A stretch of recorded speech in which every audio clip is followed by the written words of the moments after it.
Sir, महाराजांची भूमिका साकारताना अनेक गोष्टी येतात. मग ते शरीरयष्टी असू दे किंवा तुम्ही त्या भूमिकेसाठी काय मेहनत घेतलेली पूर्णपणे? म्हणजे एक विशिष्ट मी मी तुम्हाला सांगू का, हं. खरं तर ह्या भूमिकेसाठी मी भरपूर ट्रेनिंग वगैरे केली होती. आणि एक चित्रपट होता, ट्रेनर घेऊन मी युरोपला शूट होतो, मी तिथं ट्रेनर घेऊन गेलो. हाऊसफुल 5. आणि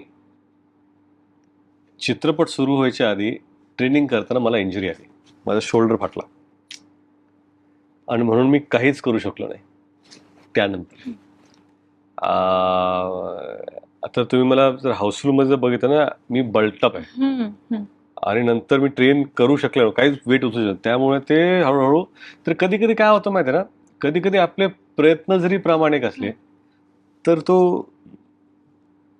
ते सूट होऊन येत नाही. मग ते वाटतं की अरे ते काहीतरी राहिलं, पण हरकत नाही. ती इंजुरी असली तरी ती इंजुरी घेऊन हे एवढा चित्रपट आपल्याला करायचा आहे, सगळं सेट झालं तरी प्रामाणिकपणे प्रयत्न केले तर ॲक्शनच्या ट्रेनिंग असतील, ॲक्शन ट्रेनिंग असेल, ह्या सगळ्या गोष्टी